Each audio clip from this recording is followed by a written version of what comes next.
تمہیں پتہ ہے سب سے زیادہ جہنم میں دھکا دینے والی اس زبان ہوگی، اس کا گندا بول، گالی گلوچ، غیبت، جھوٹ، بہتان، نفرت کے انداز میں بولنا، حقارت کے انداز میں بولنا، ملازموں کے ساتھ گالی گلوچ کرنا، آپس میں گالی گلوچ کرنا، اور خاص طور پر میں جو حضرات یوٹیوب پر بیٹھ کے دین کے درس دے رہے ہیں ان کے آگے ہاتھ جوڑتا ہوں، اللہ کے واسطے اپنی زبان ٹھیک کرو، اپنی زبان ٹھیک کرو، اپنی زبان ٹھیک کرو۔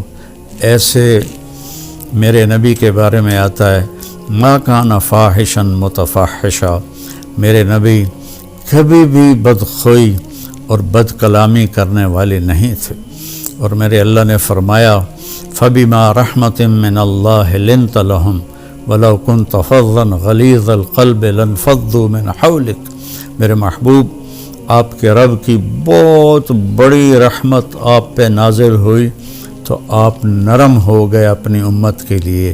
اگر آپ کی زبان کا بول سخت ہوتا اور مزاج میں شدت ہوتی تو لانفضوا، افراتفری میں جب لوگ بھاگتے ہیں نا تو اس کو انفزاز کہتے ہیں۔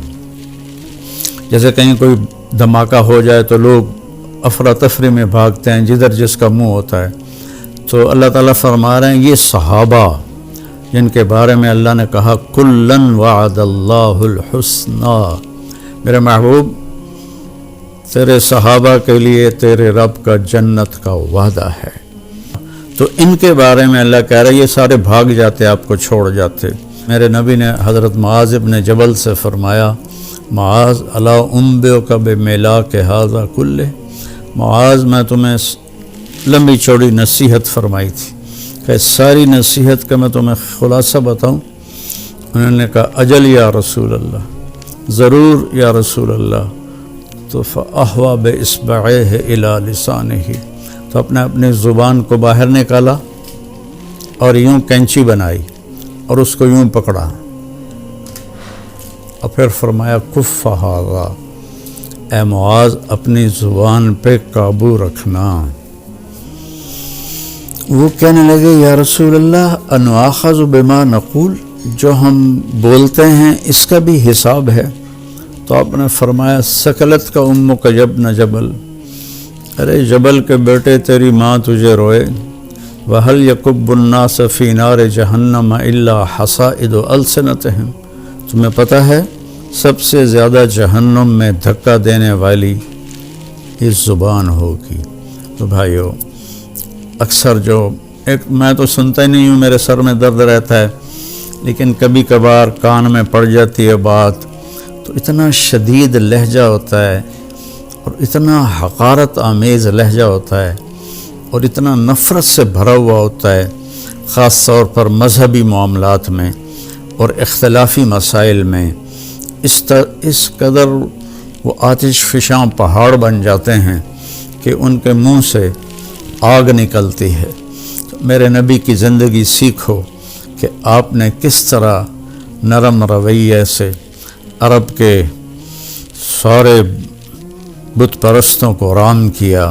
تو میں سارے بھائی بہنوں سے کہتا ہوں یہ وبا، یہ بلا ہمارے گھروں میں ہے، عورتوں میں ہے، مردوں میں ہے۔ صرف خطیبوں کی بات نہیں کر رہا، خطیب چونکہ ممبر پہ لوگوں کو خطاب کر رہا ہوتا ہے یا وہ یوٹیوب پہ لوگوں کو خطاب کر رہا ہوتا ہے، تو اس کی زبان میں اگر زہر ہو تو وہ کیا دین کا کام کر رہا ہے؟ وہ کوئی اور ہی کر رہا ہے، دین کا کام نہیں کر رہا ہے۔ میرے نبی نے، میرے اللہ نے فرعون کے پاس موسیٰ علیہ السلام کو بھیجا۔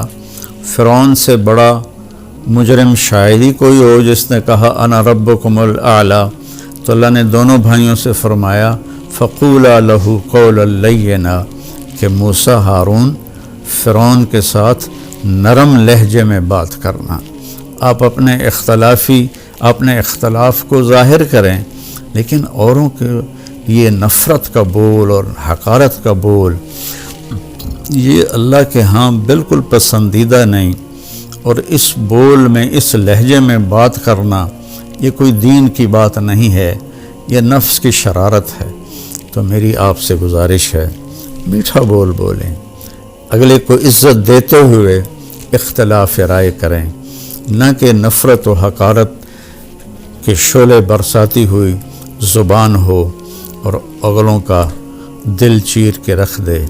اور سارے گھر میں مستورات اور مرد سب سے کہتا ہوں کہ اپنی زبان کے بول کو میٹھا کر لیں، اپنے نوکروں نوکرانیوں کے ساتھ خاص طور پر درگزر اور نرمی کا معاملہ کریں، سختی کا معاملہ نہ کریں۔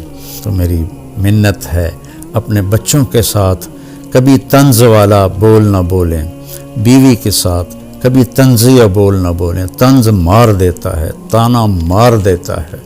اپنے خاوند کے ساتھ کبھی طنزیہ بول نہ بولیں، ماں باپ کے ساتھ خاص طور پر کبھی ایسا بول نہ بولیں کہ ان کے آنسو نکل آئیں یا ان کا دل ٹوٹ جائے۔ ماں باپ کی فریاد سارا مقدر بگاڑ کے رکھ دیتی ہے، اور ماں باپ کی دعا بیڑے مقدر سنوار دیتی ہے، وہاں تک پہنچتی ہے جہاں کوئی شے بھی نہیں پہنچتی۔ اپنے بہن بھائی، اپنے دوست احباب سب کے ساتھ محبت بھری بات کریں۔ کبھی کوئی ہو جائے بول ایسا انسان ہے تو پھر فوراً معافی مانگ لیں، اس سے معافی مانگ لیں۔ میں قربان جاؤں، جنگ خندق میں جب شکست ہوئی پہلے تو صحابہ بھاگے، تو ایک صحابی کا پاؤں میرے نبی کے پاؤں پر آ گیا، تو وہ جوتا جنگ والا تھا، سخت، تاکہ تلوار اثر نہ کرے، تو آپ کے پاؤں پہ وہ اس کا پاؤں آیا تو آپ کو درد ہوا، تو آپ کے ہاتھ میں چھوٹی سی چھڑی تھی، آپ نے اس کو ایسے ماری اور کہا اوجعتنی، تو انہیں مجھے تکلیف پہنچائی۔ چھوٹی سی چھڑی، انہوں نے زرہ پہنی ہوئی ہے، زرہ پر تو تلوار اثر نہیں کرتی، اس چھڑی نے کیا اثر کرنا تھا۔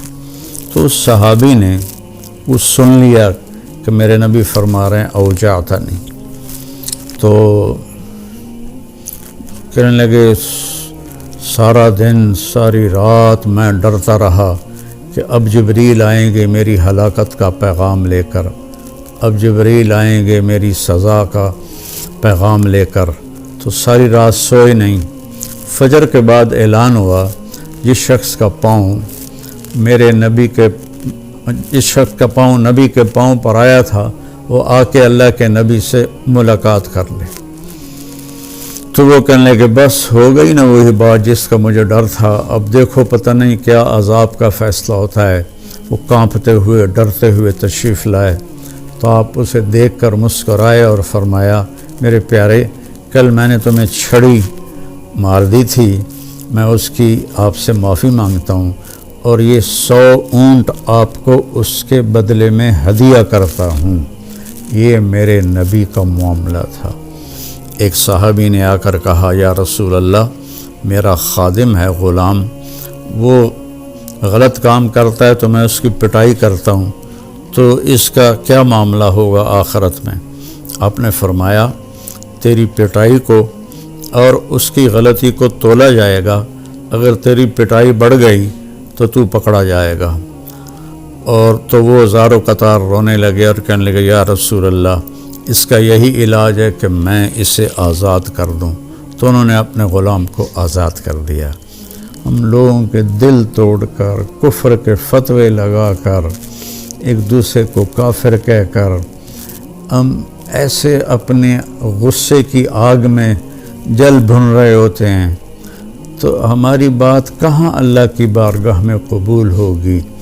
تو بھائیو، اختلاف کے بھی آداب سیکھو، اختلاف رائے کے بھی آداب سیکھو، اور بولنے کے بھی آداب سیکھو کہ ماں باپ سے کیسے بولنا ہے، بیوی سے، بچوں سے، خامن سے، بہن بھائیوں سے، اپنوں سے، غیروں سے، کوئی ایسا بول نہ نکلے۔ ابو دجانہ رضی اللہ تعالیٰ عنہ بہت بڑے صحابی ہیں، تو وہ فرمانے لگے ایک دن کہ میں تمہیں بتاؤں، میری بخشش کا سب سے بڑا عمل یہ ہے کہ میری زبان سے کسی کو دکھ نہیں پہنچا اور میرے دل میں کسی کے لیے نفرت نہیں ہے۔ تو یہی دو باتیں سارا معاشرہ اپنا لے، اور خاص طور پر جو ممبروں پر یوٹیوب پر لوگوں کو دین سنا رہے ہیں وہ خاص طور پر اس کو اپنائیں، ایک اچھی مثال پیش کریں، ایک اچھی مثال پیش کریں۔ گالم گلوچ اور بد زبانی میرے اللہ کی بارگاہ میں ہرگز قبول نہیں۔